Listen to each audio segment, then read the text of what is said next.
What if I told you that I can tell you 3 basic steps you can follow to solve any physics numerical easily?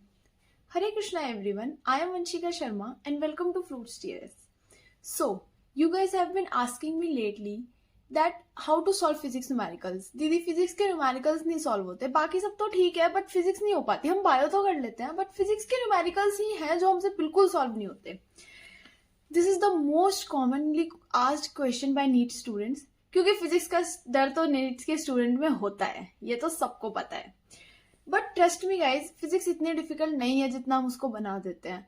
Physics जो demand करती है ना वो है practice, और practice के लिए चाहिए आपके पास बहुत सारी डेडिकेशन और टाइम, और आप उधर लग के बैठे रहो कि मैं आज इसको करके ही उठूंगा. फिजिक्स बहुत इंटरेस्टिंग सब्जेक्ट है. वंस आपके डाउट सॉल्व होने शुरू हो जाए और फिर उन डाउट्स के बाद आप उसको वापस से सॉल्व करो और आपसे वो हो जाए, तो वो हो जाता है आपके लिए इंटरेस्टिंग. लेकिन द मोमेंट आपके डाउट सॉल्व होने बंद हो जाता है, आपके लिए वो जाता है बोरिंग एंड आप उसको नाम दे देते हो कि यह है डिफिकल्ट.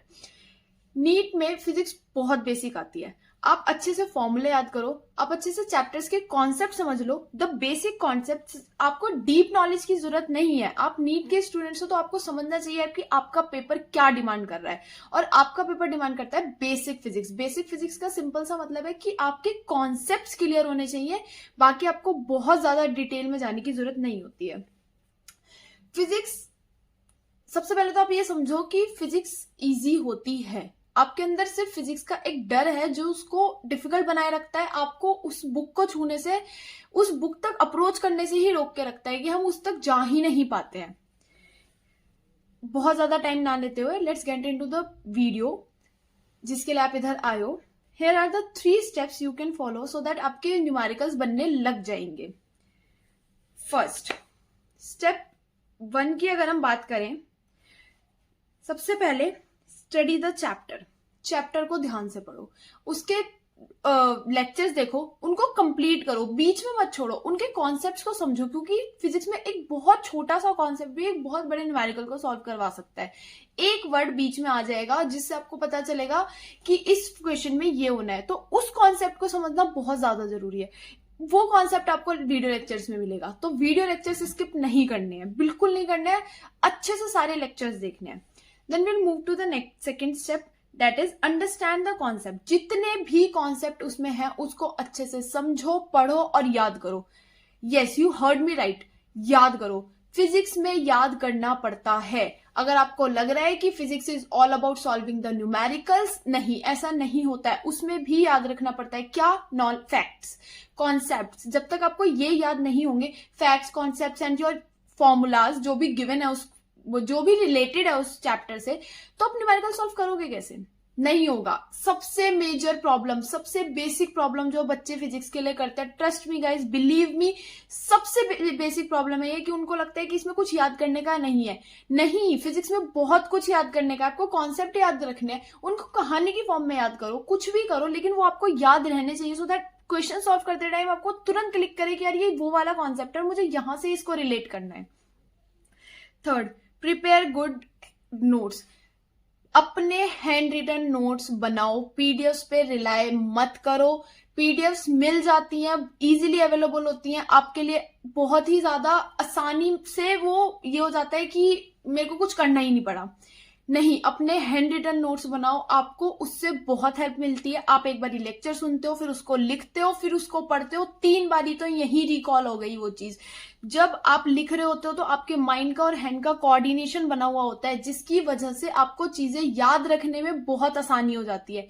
तो हैंड रिटन नोट्स बनाने बहुत जरूरी है. यहाँ पे बहुत सारे लोग कॉन्ट्रोवर्शियल चले जाते हैं कि नहीं जरूरी होते अपने नोट्स बनाने. फॉर मी पर्सनली, मेरे आइडिया से हमें नोट्स बनाने चाहिए. मैंने हर चैप्टर के नोट्स बनाए थे एंड ट्रस्ट मी, मेरी फिजिक्स बहुत अच्छी थी नीट में. मेरा फेवरेट सब्जेक्ट था तीनों सब्जेक्ट्स में से physics. Ask questions if any doubt.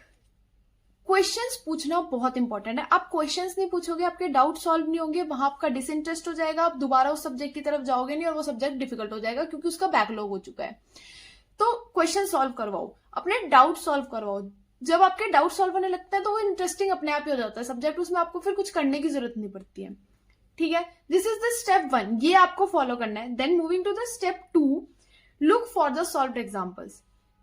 Look, आपको क्या करना है, जब आप स्टेप 1 की सारी चीजें पूरे कर लेते हो, फिर आपको मूव करना है स्टेप 2 पे। स्टेप 2 पे आपको सॉल्व्ड एग्जाम्पल्स जितने भी हैं आपके पास गिवन, 10 से 12 एटलीस्ट 10 टू 20 सॉल्व्ड एग्जाम्पल आपको जरूर देखने हैं। उनको लिखना नहीं है, उनको सॉल्व नहीं करना है। ये नहीं कि उनको आंसर को छुपा के हमें अपने आप से सॉल्व करना है, नहीं। सॉल्व्ड एग्जाम्पल्स को देखना है, उनको पढ़ना है and try to remember them. Yes, try to remember them so that आपको ना आइडिया लग जाए कि क्वेश्चंस की ना ये लैंग्वेज आती है, और जब ये लैंग्वेज आती है तो इसका सॉल्यूशन इस तरीके से होता है। हमें इस क्वेश्चन को अप्रोच कैसे करना होता है, आपको पहले ये समझना पड़ेगा कि आपको ना क्वेश्चंस को अप्रोच करने का तरीका पहले से ही पता होना चाहिए कि ये क्वेश्चंस ऐसे आते हैं। आप लोगों के पेपर में कुछ नया तो आता नहीं है, इट्स लाइक कि वही चीजें रिपीट होती हैं, तो वो सिर्फ क्वेश्चंस की लैंग्वेज को बदलता है, तो उसकी अप्रोच वही सेम रहती है। तो उस अप्रोच को समझने के लिए आप एटलीस्ट 10 टू 20 क्वेश्चंस जो कि सॉल्व्ड एग्जांपल्स हैं उनको देखो, उनको रिकॉल करो, और हो सके जब आपका हो जाए, ये आपने पढ़ लिया, 2-3 बार उन क्वेश्चंस को पढ़ लिया, आपको समझ आ गया है कि इस क्वेश्चन को हम ऐसे अप्रोच करते हैं, फिर उनके आंसर्स को छुपा के आप उनको सॉल्व करने की कोशिश करो। अगर वो सॉल्व हो जाते हैं, वेरी गुड। अगर नहीं होते हैं तो दोबारा से उनको पढ़ो और फिर सॉल्व करो। जब आपका ये स्टेप पूरा हो जाएगा ना, तो आपके अंदर कॉन्फिडेंस आ जाएगा, और जैसे ही आपका ये कॉन्फिडेंस बूस्ट होता है ना, आपका फिजिक्स में इंटरेस्ट बन जाता है। फिर आप चाहते हो कि चलो एक एक्सरसाइज करके देखते हैं जो अनसॉल्व्ड है, right. Moving to the step 3, read the question twice. मुझे नाम नहीं याद आ रहा है, लेकिन किसी बहुत ही बड़े साइंटिस्ट ने ये बात बोली थी कि जब आप अपने क्वेश्चन को समझ लेते हो ना, किसी भी क्वेश्चन को, तो 50% सॉल्यूशन तो आपको वहीं मिल जाता है। किसी भी क्वेश्चन को समझना उसका 50% आंसर है। तो आप समझ पा रहे हो कि ये कितना ज्यादा इंपॉर्टेंट है कि आप एक क्वेश्चन को एटलीस्ट 2 बारी पढ़ें, उसके मेन वर्ड्स को पकड़ें। For example, let me give an example. एक क्वेश्चन होता है जिसमें वो बोलता है कि the object is slowly moving, the object is slowly moving. अब इसमें the object is slowly moving. अब इसमें अगर हम इसमें एक वर्ड पकड़ ले, दैट इज स्लोली, तो यहां से हमें इस क्वेश्चन की एक अप्रोच मिल जाती है कि इसकी जो काइनेटिक एनर्जी है ना, वो कांस्टेंट रहेगी। और यही क्वेश्चन का वो कॉन्सेप्ट है जो आपको इसके आंसर तक लेके जाएगा। इसके बाद इस क्वेश्चन में कुछ नहीं बचा, कुछ भी नहीं है। काइनेटिक एनर्जी कांस्टेंट है, हमें एक चीज कांस्टेंट मिल गई है, हम वैल्यू पुट करेंगे, हमारा क्वेश्चन सॉल्व हो जाएगा। लेकिन उसके लिए हमें पता होना चाहिए कि स्लोली जब लिखा होता है तो काइनेटिक एनर्जी कांस्टेंट होती है। वो हमें कॉन्सेप्ट पता है और वो हमें आंसर तक लेके जाएगा। इसलिए मैंने कहा कि ना तो लेक्चर छोड़ने हैं, उनको कॉन्सेप्ट्स को बहुत अच्छे से समझना है और याद रखना है। अगर हमें ये याद ही नहीं रहेगा कि स्लोली जहां पे लिखा होगा क्वेश्चन में वहां पे काइनेटिक एनर्जी कांस्टेंट होगी, तो फिर कोई फायदा नहीं है पढ़ने का। और ये हमें याद रहता है सॉल्व्ड एग्जांपल से। आप समझ रहे हो, मैंने सारे स्टेप 1 और स्टेप 2 को स्टेप 3 से लिंक कर दिया है। तो मेरी बात को ध्यान से सुनते हुए read the question twice. Next, don't panic. आपको क्वेश्चन समझ में नहीं आया है, आपको लग रहा है कि यार ये तो मैंने पढ़ा ही नहीं है, ये मुझे आता ही नहीं, पैनिक मत करो, रिलैक्स करो, आपको सब आता है। एक लंबी सांस लो, उसको छोड़ो, ध्यान से उस क्वेश्चन को दोबारा पढ़ो। नहीं हो रहा है, move to the next question. वो आपके सबकॉन्शियस माइंड में बैठ गया है क्वेश्चन, वो आपको ऑलरेडी आंसर ढूंढने के लिए सर्च कर रहा है कि मैंने कहाँ पढ़ा था, क्या है क्या नहीं है। आपका सबकॉन्शियस माइंड बहुत पावरफुल होता है। The power of subconscious mind you never know, आप कभी नहीं पहचान पाते हो उस चीज को, ठीक है। Don't panic, stay calm. Physics करते हुए सबसे पहले तो अपने आप को शांत रखो, उसके डर को निकालो अपने अंदर से। Then draw diagram. डायग्राम बनाना बहुत जरूरी है। कोई भी question, if needed make the diagram. सबसे पहले डायग्राम बनाओ, please listen to me. Diagram बनाओ। कोई भी क्वेश्चन, लाइक फ्रिक्शन वाले क्वेश्चन होते हैं कि ये फोर्स एफ यहां से लग रही है, फ्रिक्शन पीछे, तो ये लिखो, ये सब बनाओ, इसको as a rough work use करो सो दैट आपके माइंड में एक पिक्चर चलती रहे, क्योंकि आपके टीचर्स ने आपको ऐसे ही पढ़ाया है। अगर आप नहीं ऐसे बनाओगे तो आपको फेमिलियर नहीं लगेंगी चीजें। डायग्राम बनाते ही आपकी चीजें सॉल्व होनी शुरू हो जाती हैं। इसलिए draw the diagram. Write down known values.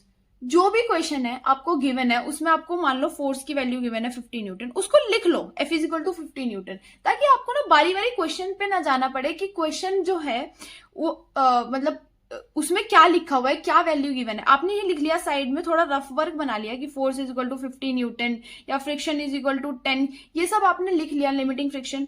तो आपको ना एक ओवरव्यू मिल गया कि अच्छा ये गिवन है, ये पूछा है, तो अब हम इन सारी चीजों को लिंक करके एक फॉर्मूला याद करते हैं जो कि इस कॉन्सेप्ट में फिट बैठ रहा है। इसलिए write down the known values.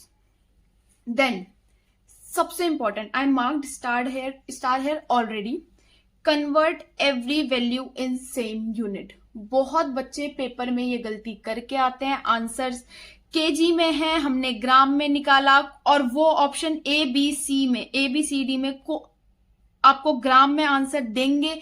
आपका आंसर था 10 kg, आपने निकाला 10 ग्राम, और ऑप्शन में गिवन है 10 kg एंड 10 ग्राम, और आप 10 ग्राम मार्क करके आए। आपको कॉन्सेप्ट आता था, आपने फॉर्मूला सही यूज किया, आपने प्रैक्टिस की हुई थी, आपको सब आता था, फिर भी क्वेश्चन गलत हुआ, -1, राइट।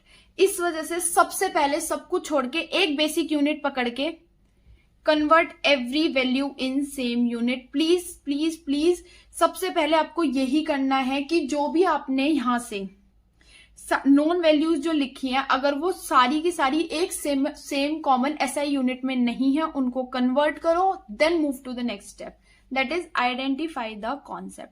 कॉन्सेप्ट क्या लग रहा है यहाँ पे? अब हमने सब कुछ लिख लिया है, अब हमें जानना है कि हमारा कॉन्सेप्ट लग क्या रहा है यहाँ पे, कौन सा चैप्टर है, कहाँ पे लिंक हो रहा है, क्या इन्होंने पूछा है, ये आइडेंटिफाई करना है। और आइडेंटिफाई का सिंपल सा मतलब है कि रिमेंबर, हमने क्या याद किया था। फिजिक्स में याद करना पड़ता है, हमेशा मेरी इस बात को याद रखना। आप लोग याद नहीं कर रहे हो, इस वजह से चीजें डिफिकल्ट होती जा रही हैं, ठीक है। Identify the concept, then apply the formula. जो भी कॉन्सेप्ट आपका निकल के आया, आपने उस कॉन्सेप्ट से रिलेटेड जितने भी फॉर्मूले याद किए थे, वो फॉर्मूले याद करो कि ये फॉर्मूले थे, लेकिन हमारे पास चीजें ये गिवन है, और इन गिवन चीजों से मैं ये वाला फॉर्मूला यूज करके इसको ऐसे सॉल्व कर सकता हूं। इजी सिंपल, कॉन्सेप्ट पता था, फॉर्मूला याद आ गया, फॉर्मूला पुट किया, सॉल्व हो गया। सिर्फ इतना ही है, इसमें ज्यादा मुश्किल नहीं होती है। फिजिक्स बहुत बेसिक चीज होती है, आप बेसिक से लेके चलो, उसको अपग्रेड करते जाओ, लेकिन याद रख के कि हमने ये पढ़ा था, हमें ये याद है। फिजिक्स मैथ्स दोनों ही सब्जेक्ट ऐसे होते हैं जिनमें आपको कुछ ना कुछ चीजें याद रखनी पड़ती हैं, जिनको हम बोलते हैं कॉन्सेप्ट, फैक्ट्स एंड फॉर्मूलेज। ये 3 चीजें आपको याद रखनी पड़ेंगी। क्या क्या?